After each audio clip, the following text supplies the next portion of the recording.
Who better than me? Ladies and gentlemen, welcome back to the channel and welcome back to another casual stream. As always, like and subscribe, share with a friend, a colleague, a relative, an associate, an enemy, any and all in between. It's your boy, Face the Kid. I'm doing this today because the weekend wrap will be coming out tomorrow instead of today, because it's obviously bank holiday weekend, and because the Naoya Inoue and Luis Nery fight is taking place there. I wanted to wrap all of that up into this week as opposed to next, just to keep it fresh. So yeah, ultimately that's why we are here doing this now. I can appreciate there may not be a lot of people that come through and watch. I totally understand if there's other things you're doing, other channels to be tuning into. This is their time, not mine. I get it, so it's fine. I won't be on here for too long. But yeah, appreciate anyone that is in the building. Let me know what the sound is like and if you guys can hear me okay. That's the main thing for right now. So yeah, just let me know what the sound's saying, and then we can kind of just sort of proceed from there. But I hope everyone is good otherwise.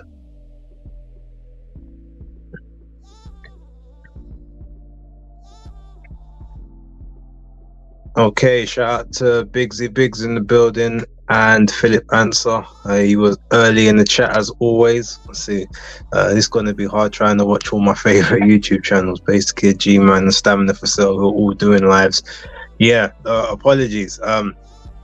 So obviously I probably will be the shortest of those lives, so I may be done by about 8 o'clock. Because obviously I'm going to give a lot of thoughts tomorrow, but I wanted to just come on board here and just, you know, shout out everyone, obviously, to let them know essentially why there's no video today. But I do have some good-ish type news. I won't say it's totally good, but there is a press conference taking place on Tuesday. It's another Magnificent Seven card, Frank Warren, you know, the good stuff. I think it's taking place in July, but there is a press conference in London, around London Bridge, and there is a high probability I will be there. So if that's the case, there will be more base talks, there will be more content and more stuff for us to talk about. There will just be more videos. And you know what? I may make several members only videos next week, just to obviously thank the people that do sort of, you know, tune in, whether they got the memberships or the ones that leave, you know, that leave super chats, or you know, was it the super stickers and all that other stuff. But yeah, I haven't decided yet, but guaranteed obviously there will be videos on the channel, depending on just how the schedule goes and depending on who's on the actual show, because it hasn't been told to us like who's gonna be there yet. They've just told us it's an announcement press conference, so that's a interesting bit of news. But yeah, let's see who else in the building. Yasmin Malik, shout out to you, Yasmin. Always a pleasure to see you in the chat. Champ Ross Fantasy Boxing Predictions League, shout out to you. So basically finally caught you live. Keep up the great work, I appreciate it. Thank you very much. Yeah, let's check, let's just see. All right, so Philip, so how did you see Canelo's performance last night? Do you know what? Yeah, so obviously we're getting to that. I thought his performance was, I thought the first couple rounds, even though I kind of knew what he was gonna do, it was gonna sort of start slow, I was a little bit concerned. Not necessarily, he wasn't getting caught regularly, he wasn't even really getting caught flush, but it was the fact it looked like a lot of the time when he was trying to sort of step into the shots, they were just a bit, they seemed like they was just a bit too far out. And I feel like he had issues managing the distance to start off with, and because of that I feel as if it took him a little bit longer than usual to get going, because he normally he starts quite fast, tapers off sort of in the middle rounds, has a couple of stronger rounds towards the end, and then kind of coasts after that if he can't really get you out. That's normally the game plan. Whereas this one, it felt more like he you know, he sort of had to take the first 3 rounds off-ish just to kind of get his understanding and get his bearings. Obviously stepped on the gas on the fourth, and then did well pretty much from the fourth up until like the ninth, and then from sort of the ninth onwards it was kind of a bit of a coast job. So I felt that there was definitely times in there where he had Jaime Munguia near enough out on his feet and either didn't press the action or wasn't able to press the action, or let's give Jaime Munguia his credit in this one. Jaime probably did things that was able to keep him in the fight. His jab, as I was saying on one of the previous videos, his jab has improved greatly. It's actually very, very, it's a very good jab at this point in time. He gets good extension on it. He knows how to use the extension to get the necessary leverage on the backhand to sort of bring that into play. He still flurries a bit, but he's started to do that less now, which is as you could see, he was actually being a lot more patient and poised, the same as he was in the John Ryder fight. And I think that's something that took John Ryder by surprise. Oh, he's not just sort of coming forward aggressive like I'm expecting. He's actually using his height and his range and the reach, and everything is there. In the ring on the night, even though Canelo probably went into the ring at like 178, 180 pounds, maybe 182, Jaime Munguia looked huge in there. He didn't quite look cruiserweight-ish, but he looked definitely like he was touching 190, 194. So yeah, it's definitely interesting just how it's always weird when you see how undersized Canelo Alvarez is, which kind of just shows you, even though he may not be fighting the creme de la creme of the actual division, you still have to look at it and admire and say it's only due to his actual natural skills why he's even able to compete with these guys that are probably 15 pounds heavier than him in the ring on fight night. So yeah, you kind of got to give him his plaudits for that more than anything else. Shout out to Danny from Fight Fan TV in the building as always. Much respect to you. Philip, we're only 2 weeks away from seeing the fraud lose to the middleweight. Yeah, can't wait. Can't wait. What do you think about Dimitri Bivol versus Malik Zinad? Right, so yeah, obviously we saw the news about this a little earlier, that I think he's Libyan. I think he's 22-0 with 16 KOs or something like that. I had to look at his record, and there were two names that I did remember. I saw on there. He fought Moderna. I know he fought the Moderna guy that beat Carol Talma. That obviously got stopped by Ben Whittaker. Went the distance with Dan Aziz, and I think he's also Lyndon Arthur. I think he's also on his record as well. So I recognized him, and the last guy that he fought, whose name I cannot remember off the top of my head. I think he was another undefeated fighter, but I recognized that name. So I don't have much in terms of like knowledge on him, who he is, what he's like. I've having a look at the people that he has been facing. There's a lot of nondescript opposition, and when the stepping level kind of went up a bit, it stopped being KOs and started being like majority and unanimous decisions. So I guess it could be a bit of a chess match, but it's gonna ultimately be a bit of a nothing fight at this point. I feel a bit bad for Dimitri Bivol, because this is going to be the kind of fight where he's not going to look that good in. He probably won't. Anytime he's in there against someone that he's expected to beat, he just goes through the motions.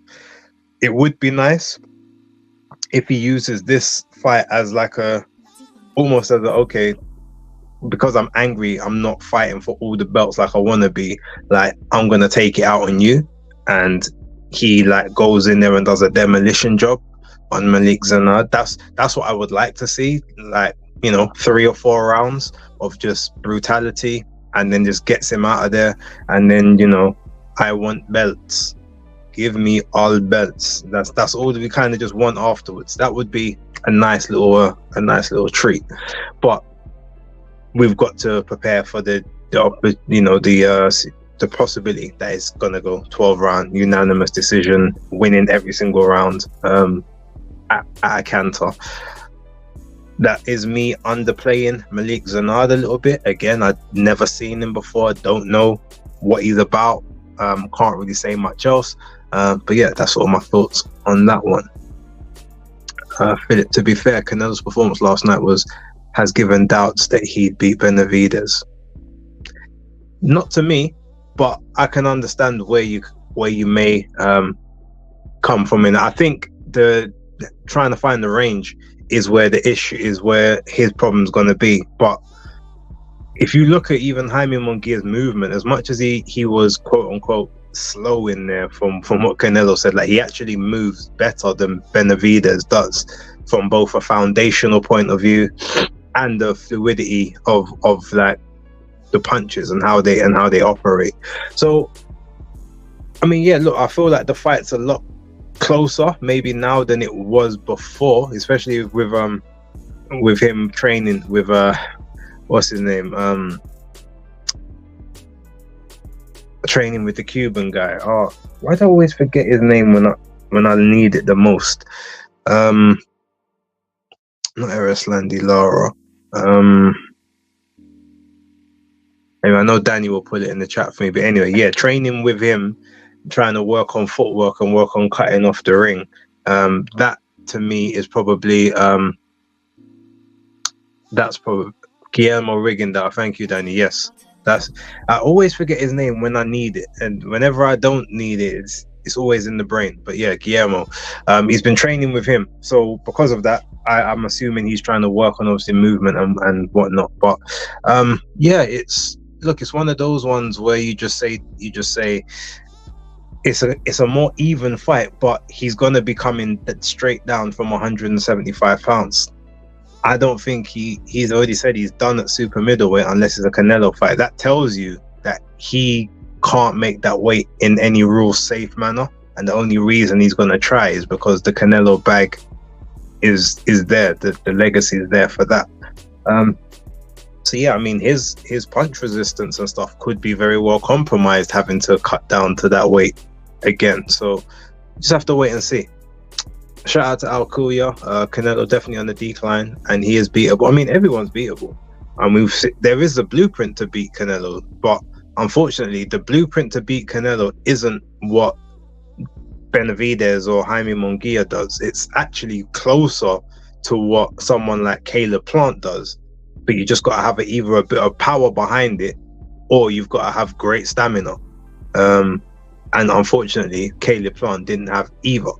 But that type of style, the Bivol style, the managing the distance, that get in with 3 or 4 shots, get back out again before he has a chance to set up for you. That's the type of style that works best against Canelo, where he's got to try and hunt you down and chase you. When you're someone that just stands in front of him in the center of the ring, sitting in the pocket, mid-range to inside, that's his wheelhouse. Yeah, I mean, you might be able to beat him in there 1 time out of 10, and this could be that 1 time, but that's the fight that he wants as opposed to trying to chase you. So yeah, shout out to Dan the Man SE15, always hardest working guy on Twittex. Always a pleasure to see you in the building. Jerome Pampelone, yes, that's the guy on his record. That's the name I remember. That one and the Moderno opponent. But other than that, don't really know much else about him. Did you see Canelo tell Benavidez to get in the ring and Benavidez said no? Yep, I did see that. But you know what? I won't even hold Benavidez to that one, because on this particular occasion, he literally just had the press conference for the Vosdik fight.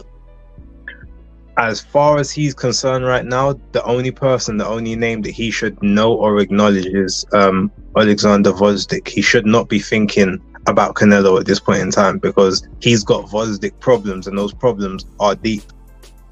So yeah, I agree with him not getting in the ring and all of that stuff, because your focus needs to be on that task at 175 and not Canelo. If anything, at the end of that fight, you say, look, I'm here at 175. Canelo, if you want it, I'll come down to 168 in September. I'll get down there for you. Let's make it happen. Everyone wants to see it. Boom. And just sort of stick it on him that way. Pause. But that's the only, outside of that, Canelo needs to be the furthest thing from your mind. That's how I kind of see it. I'll call you. I see Usyk stopping Fury. Sounds nice. No arguments from me. Shout out to Raymond Hells. What are your thoughts on Floyd being stuck in Dubai thing? Is it true? I mean, I don't know if it's true that he's stuck there as such, but he has been in Dubai for a little while. It's been a considerable amount of time. I think he's been over there at least a couple of months now.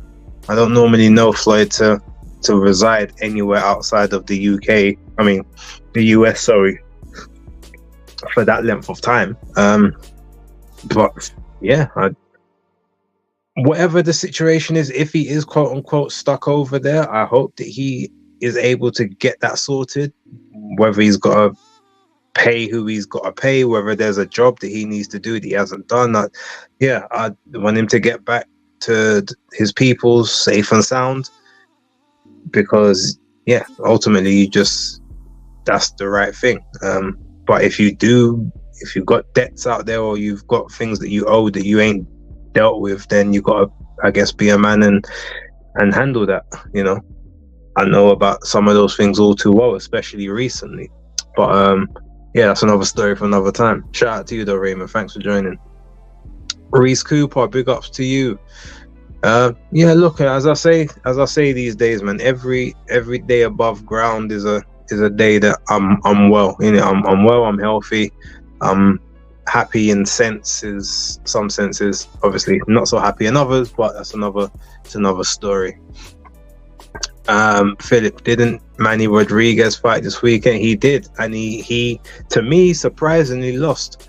There was a fight card in Japan. I can't remember the name of the guy he fought. I think it's Naoki, I think his name is, or something like that.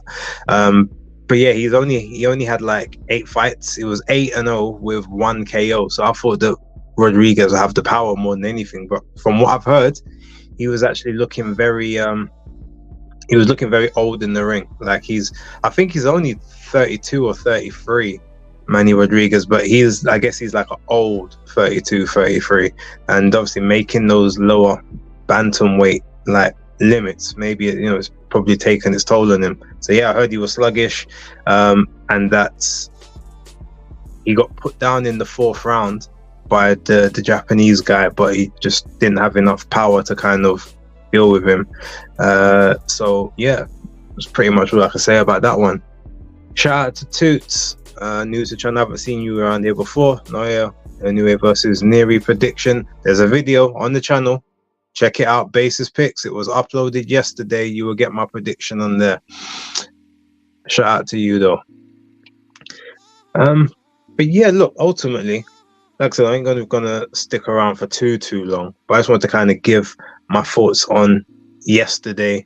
I thought the Canelo performance was good. I just feel like he just doesn't have unless he's got that one punch, that clean punch that he can get through that wobbles you badly and you can't recover.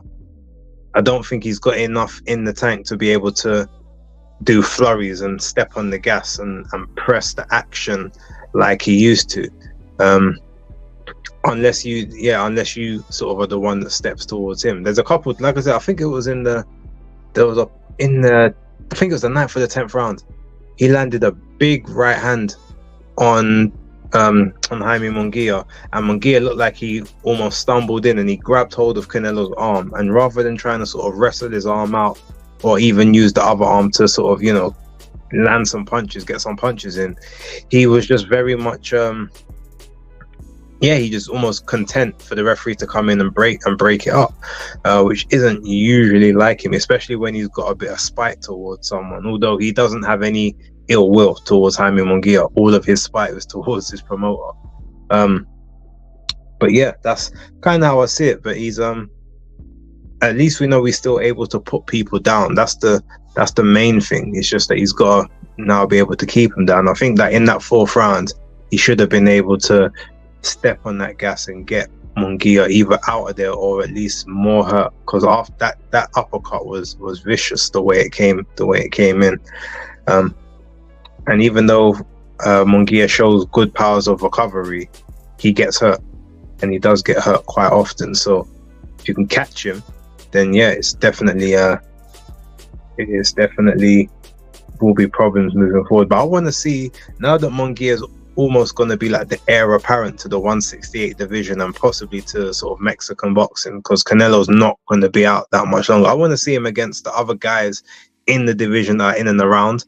So him versus Edgar Berlanga is a good one. Him versus Diego Pacheco, maybe in like 3 or 4 fights time for Diego, as he's still relatively young, but they're only about 4 years apart in age. That might be a good one. Christian Mbile is another one. Caleb Plant still about there. Kevin Lily Sajo. I would like to see Munguia versus Kevin Lily. I still want to see Mbile against Kevin Lily Sajo, but no one wants to make my dream come true. I need that fight. If someone can like maybe talk to His Excellency just about putting that fight on a card just for like a special attraction fight, we need it. I guarantee you that's a fight that will not fail to deliver. It would give me vibes of a much smaller Derek Chisora versus Carlos Takam. If we all remember how good that fight was, or the very first Derek Chisora versus Dillian White fight, the very first one, it would be on the level of that. It could even be similar to like Hovhannissian and Nery, or Derevianchenko and Munguia. It would be that type of carnage and brutality. We need that fight. So someone please make it happen before Lily Sajo retires. Raymond Hales, Base, what do you think the next move is for Eubank Jr. with a weak middleweight division? Can't understand why he hasn't had a tilt. Personally, I think he's gonna look for that Conor Benn fight again, but he just wants to do it without having the promoter take some of the money. I think that's the reason he split from Wasserman, because ultimately they won't really be doing much in way of promotions or anything else, but he doesn't want to give them a cut off the next couple of big paydays he's going to have. He's probably got 1 or 2 like big paydays left in him, and I think he just wants to complete as a free agent, just a gun for hire, so to speak. That's what my opinion is. So yeah, I think it would be that. And if not, I mean, if I was him, I'd go to try and fight Erislandy Lara. As much as, I mean, Lara's a name because he fought Canelo before, so people will know the name. He's quite old. He's about 41 now, I think. Even though he looks quite good for his age, he's fairly inactive, and he's a much naturally smaller guy that came up from 154 pounds. So that to me makes sort of the most sense if you're going to try and fight for a legit title. But that's what I would choose. But obviously, I don't know. Haven't really thought much else. I just don't think he's interested in anything other than what can garner him the most money in his next two or three fights, which is what I think he's got left before he decides to retire. Shout out to Cuz D'Amato. Nice to see you in the building as always. But yeah, that's kind of my thoughts on last night. I didn't watch any. No, that's a lie. I saw the Mario Barrios fight, and it was boring. Who was the guy that he was facing? I can't even remember the name of the guy that he was fighting, or even the name of the guy that Imanta Stanionis was fighting.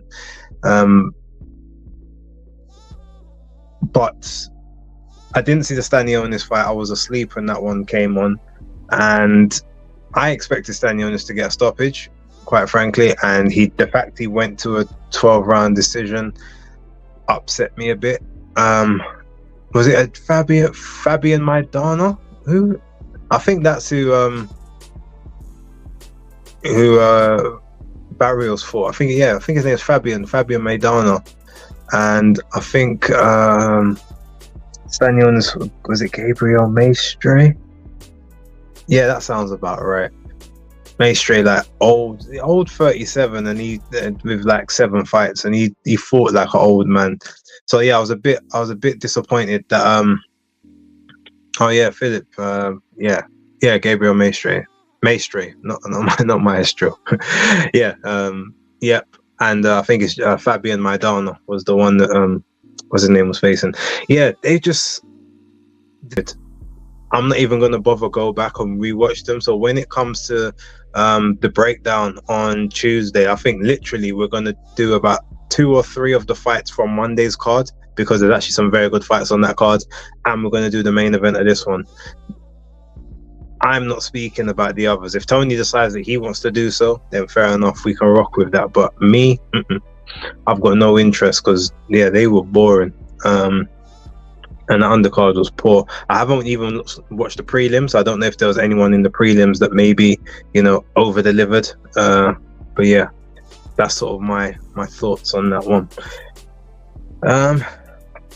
But yeah, coming up to about half an hour in, you know what I'm gonna do? 15 minutes. We're gonna stick around for 15 minutes. Put a link in the chat. Anyone who wants to jump on, feel free to do so. Can leave your cameras off if you want. But I'm gonna close. I'm gonna shut down the stream 8 o'clock on the dot. So yeah, we get a good 40 minutes or so out of it. And if there's anything outside of the current topics, let's feel free to talk about it. But this is really just sort of an overview of kind of last night. Obviously, weekend wrap tomorrow. I might give some more in-depth thoughts, or maybe even some quicker thoughts on this one, and more in-depth thoughts towards Inoue and Neary, because that's a big shout. That's the one that I'm looking forward to the most. I'm currently actually watching a Dream boxing card on DAZN. It's on in the background. It was also last night. It was took place in Germany. Sarah Borman was on there. I can't remember the name of the woman that she was fighting, but it was I think it was an Argentinian journey woman. But I'm looking at the main event. I think it's something like Ali versus Finn, spelled Phinn, and I'm gonna assume that Finn is the black guy.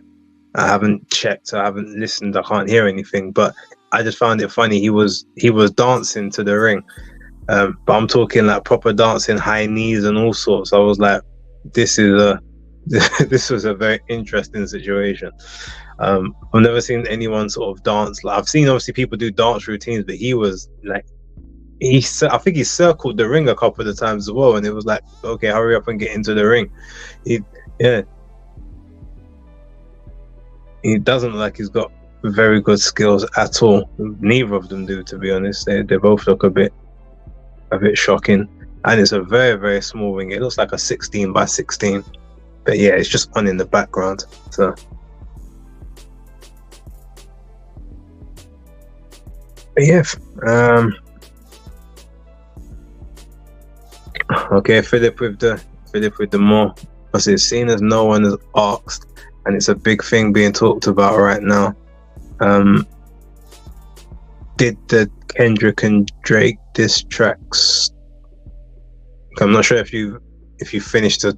Is it a sentence? Is it a question? Put in the second part so that I can address that. I don't know. Seeing as no one has asked, and it's a big thing being talked about right now, did the Kendrick and Drake diss tracks? I'll wait for you to put the second part of that in there, or ask what you're asking. I don't want to presume.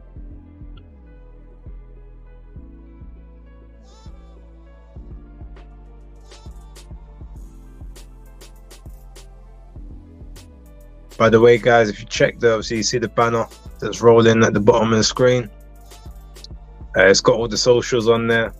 So you should know this one because you're actually on the channel right now. It's nothing to like and subscribe, but yeah, that's there. Obviously all the the X account, Instagram, Threads, TikTok, and all of that. I'm looking to sort out shortly.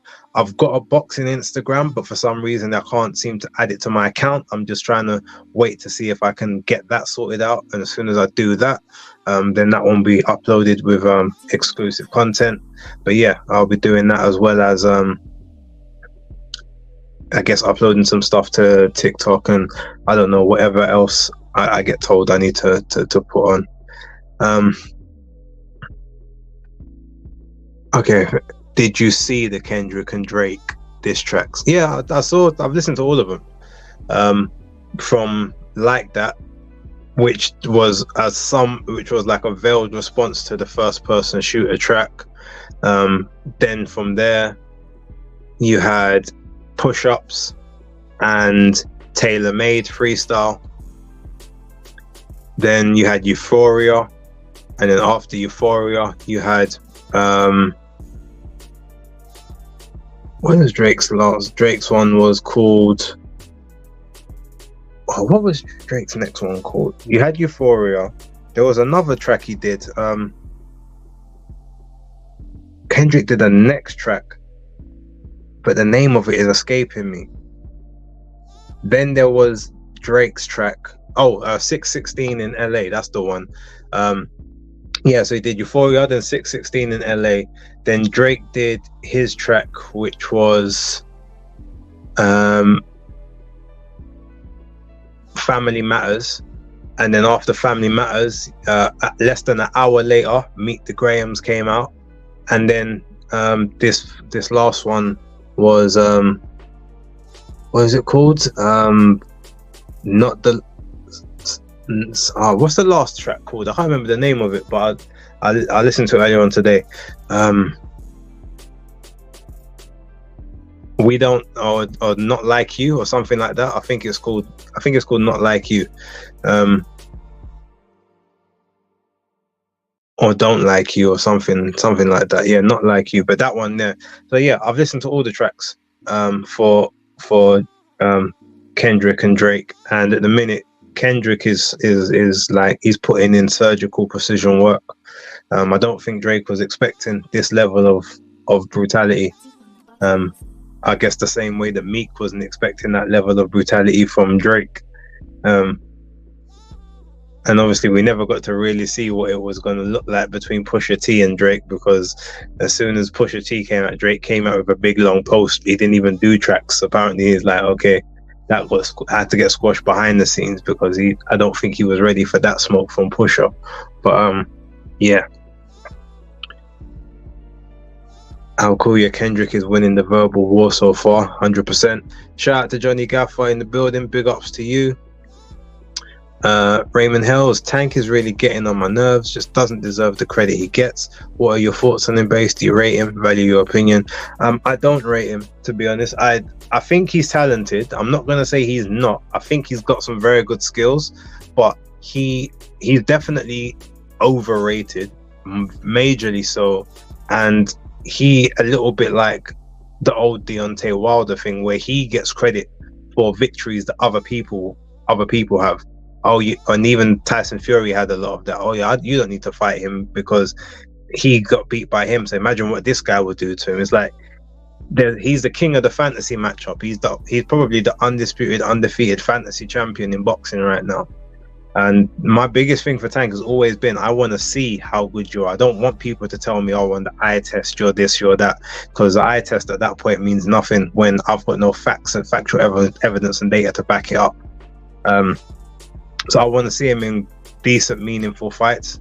And the Frank Martin fight is a nothing. That's if anything, I'm not saying that Frank Martin can't be decent and competent, but that's just like a reintroduction to the people after 14 months out. Because Frank Martin hasn't fought any opposition that makes you say, yeah, this is the next guy up, or this is the guy you got to worry about. Now, obviously, look, things can happen. You get caught slipping in the camp. He has a brilliant night, you have an off night, and maybe things don't go end up going your way. But a lot of the time when that's happened with other people and other boxers, even for instance like the Buster Douglas and Mike Tyson, I feel like Buster Douglas still had some very, very good, credible wins on his record. Frank Martin don't really have none of that. He's still very much in that sort of fringe contender, prospect-ish type territory, and he's pushing 30. So yeah, I think the name The Ghost is going to be quite apt, because as soon as that fight's over, I don't think anyone's going to really hear of him much more after that. But it's definitely time for Tank Davis to start actually stepping up and taking decent fights.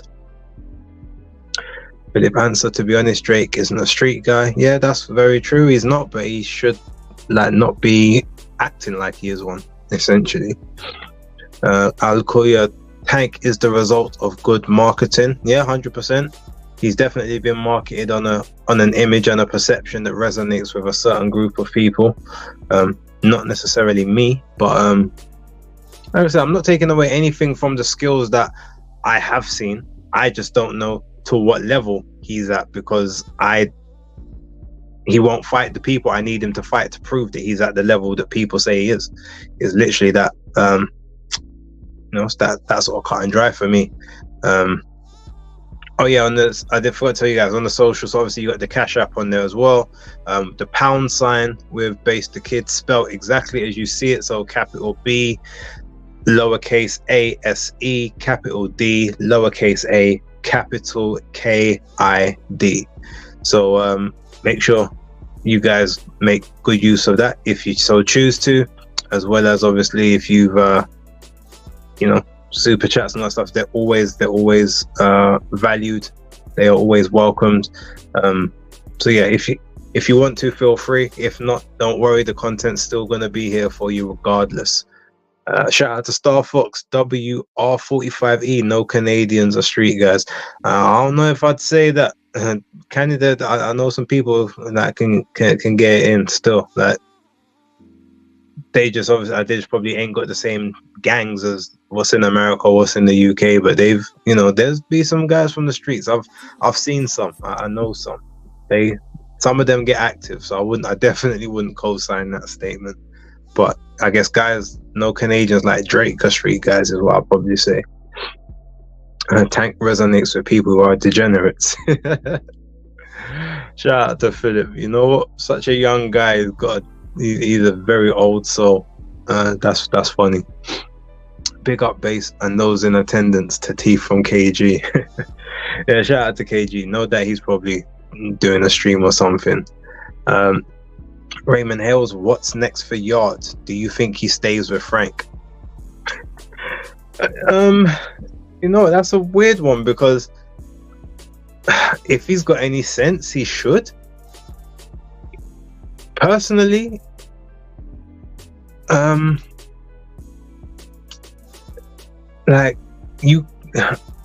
else is going to treat Anthony Yarde the way that Frank Warren has? I don't know. That's a legit question. I mean, if he goes to, he could go to Matchroom, he could go to Boxer, he could go to Wasserman.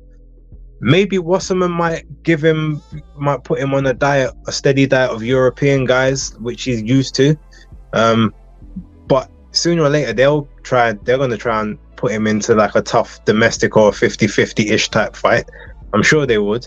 If Boxer bring him in, it's only going to be to face a Dan Aziz or a Joshua Boazzi. So he's not gonna get those, the tune-ups and the walkovers that he's been getting. And Matchroom certainly ain't gonna put him in there with any of those kind of guys. So yeah, if he tries to do the free agent thing, he's just gonna be in hard fight after hard fight after hard fight, because his name isn't as popping as what has been portrayed, in my opinion. But yeah. Star Fox, I have family there. Canada is where Yardmen go to retire in peace. No, look, I've got family in Canada as well. I was out there recently last year. Certain places in Canada, like I said, they get active in it. Like, yeah, certain Yardmen, they go to certain parts of Canada. It's very nice and comfortable. Or there's certain neighborhoods you go there and you're happy. But I've been through some of those other areas. They do exist, and like I said, they do get active. Raymond, fear for Cody in his next fight. Lawrence needs to sack his advisors. Terrible business move. Yeah, imagine getting shipped to the as the away fighter in your last 2 fights. Like you was actually technically it's your last 3, because his first fight, he fought the first fight in Liverpool, I think it was. Was he in Liverpool? Yeah, I think it was Liverpool, because it was supposed to be on the undercard initially of Josh Taylor and Jack Catterall, and I think they was doing it in Liverpool, so he ended up, Manchester. So yeah, so he ended up headlining a show against David Light in Manchester, then has to defend his title against Crispin Smith in Bournemouth, and now has to try and attempt to win a title in Poland on a show that boxer don't even they have no control over. They literally have you're just a stand-in for someone else's event. Like they've got no say in the broadcast. They don't have any nothing at all. Like you're literally there on your ones. You might have a commentary team sort of reviewing and commentating on the fight from a studio in the UK, but that's pretty much about it. I don't think Ben Shalom's going to go over there to represent.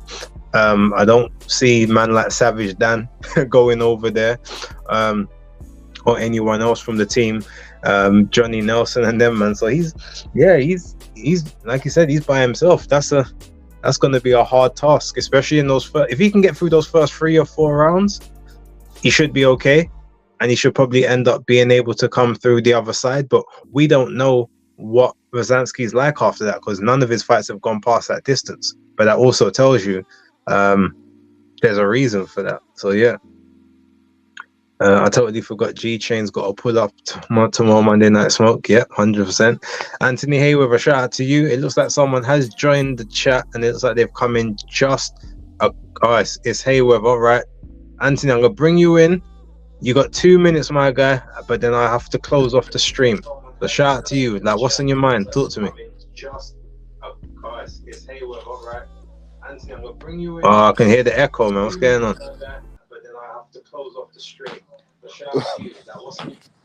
You got to turn down the volume on the other app, though.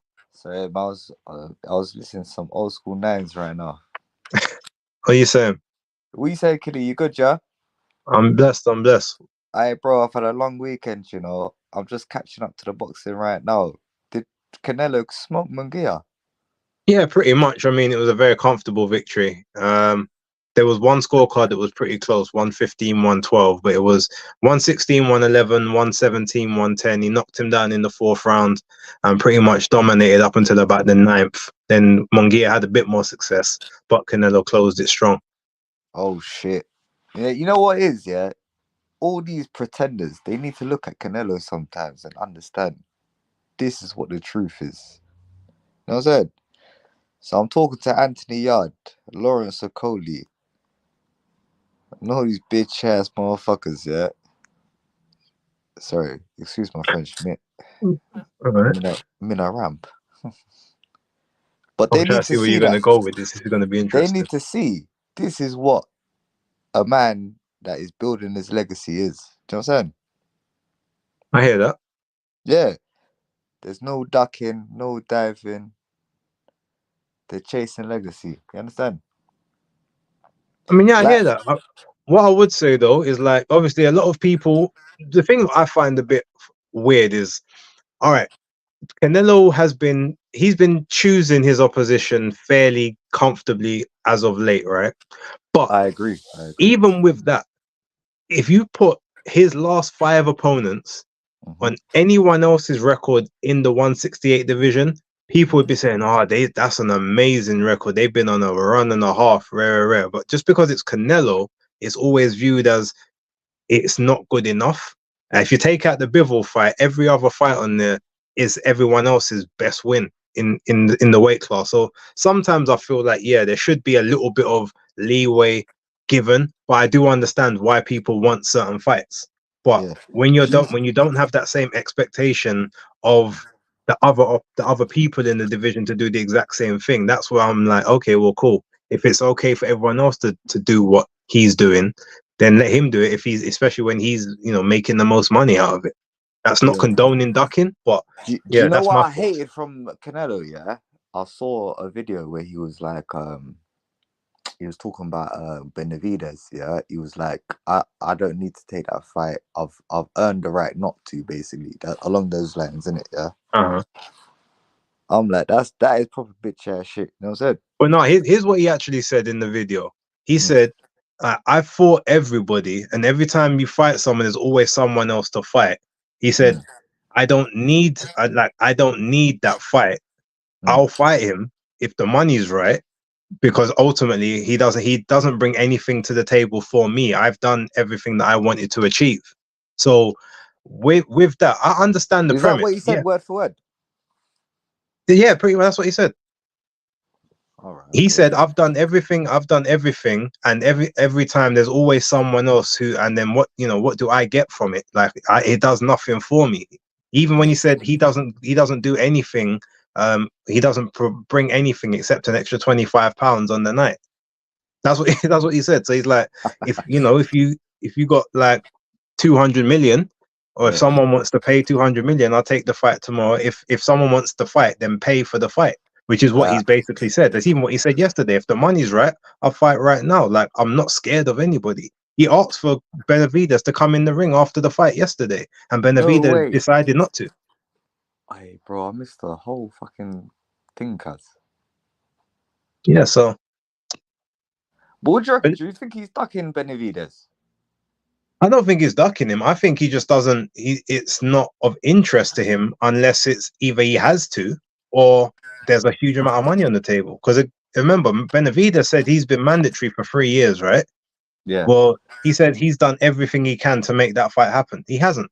He's What's never your written thoughts to on the. Benavides as a fighter? Um, I think I think he's the definition of a 168 weight bully. I Yeah. think he's got some good qualities and good skills, right? But my Yeah. estimation of him will be all based around what he does with Alexander Vosdik in June. If he wins that fight, I Mm. will have a lot more respect and rating for him, because then he's Big actually facts. fighting someone the same size as him, someone that's actually known as a puncher, and Mm. someone that's, obviously is a former world champion, like that's properly, the if you want to get to the next level, this is the kind of guy you have to be able to beat. So that's my thoughts on him. I feel like he's padded, and he's just kind of the next anti-hero out there in order to for the establishment. The Yeah. same as like what the Ooh. Charlos were, the same as what Javante is, the same as what Deontay Wilder was. This is just the guy to hang the hopes on because it looks good at the moment. Yeah. Hey, base. I couldn't have said it better myself. You know. Appreciate that. Listen, I got one more question. Yeah. Go for it. What's your thoughts? Yeah, on Mayweather's legacy. On his legacy. Yeah. Um, well, from the Because time, Shall I tell you why go, I'm yeah, asking go. this? Give Yeah. me a preface. I think he is the reason, right? Why boxing. How can I word this correctly, fam? Yeah. I think he's the reason why there's so much ducks now. Okay, that's a fair assessment. He did make the O sexy to the people. That pause. So I mean, look, I get, but the thing is, when you check it, that was his marketing strategy. But Yeah. ultimately, like everyone else, you can clearly see that there's value in losing the O if you're in great fights that can define your legacy, or losing the O and then coming back from it. So while there's a lot of people that do use the O as an excuse, or like they don't want to take a hard fight unless there's risk versus reward or whatever. But at the end of the day, it's like, even outside of Mayweather, you look at his quote unquote his generational rival, if you want to say, that was two people. It was Oscar De La Hoya, who he Mm, managed to take the crown from, and it mm, was Manny Pacquiao. Both mm. of those guys lost multiple times, and their legacies and their paychecks and their bank balances don't Exactly. reflect the person And look at of like Pacquiao. a I swear loser. Pacquiao like came up from flyweight, innit? Yeah, he was. That's I like think eight he was weight up from classes light fly above, innit? actually. That's like eight weight classes below, innit? Yeah, He Come on, fought man. in Yeah, 9 weight classes altogether, 1 belts in come on, 8. man. Yeah. As long as, yeah, I'm not sure if he was on drugs at the time, but he done his thing though, separately. You know what I'm saying? Yeah. Do you remember though? Do you remember when Mayweather done a Facebook poll? Yeah. Do you remember this? Yeah, where he was What, when like, he had "Who's Manny the Pacquiao, not Manny no, Pacquiao, he had no, it Amir weren't Manny Khan, and he Pacquiao. had, It I was think, Maidana Maidana in there or and something. Amir Khan. Yeah, Yeah. everyone picked Amir Khan, but he still fought Maidana. Do you remember that? Yeah, I remember the time. Like, I Yeah, I didn't see don't the like. poll myself, but I do remember the backlash and the outcry from it. Yeah, bro, I can't lie, man. I've never liked Mayweather. Yeah, it's ironic because I'm called Hayweather, innit? Yeah, obviously that's the three names that trigger Trev, innit? You know what I'm I saying? know, I know, I know. And what's my man's name as well? Mayweather and uh Tank. Tank's moving like a little cunt as well on what's it called, Twitter. You seen him? What, the tweet and deletes? The tweet and deletes. My man's moving like a whole beanie, fam. What happened to my man? I mean, Tank's he's off kilter. He's off key. I don't know. I don't really get into conversations about Tank too tough. Like, until he fights someone that I think is of a level that I can assess what skills he truly has. I don't really have much time for him. What do you reckon about Chris Billinson and Reactor? I reckon it's going to be a very fun fight. I think it will be a lot better than the first one. I don't think it will be as scrappy as that, but I do think there will be a conclusive winner one way or the other. I think Someone I that think first gets fight knocked out. aged well, innit? That first fight aged well, you know? Yeah. When he had Man, the Star Fox in the chat said 100% demonetized for sure now. Yeah. Don't know. Oh, am I saying, man? Hey, sorry, guys, man. I've been on 3 Magnums today. I'm moving brazen. Sorry. All right, guys, big up It's like everyone the in the thing. chat, though. Sorry, man. But listen, I've got to jump off. We got anything else you want to say quickly before I end the stream? Oh, he's gone. All right, no worries, no worries. Listen, ladies and gentlemen, as is customary, you know, let me put on my sign out music before.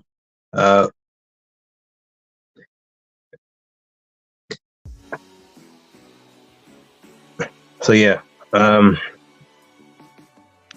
shout out to. Let me just read some of these comments before I close off the stream.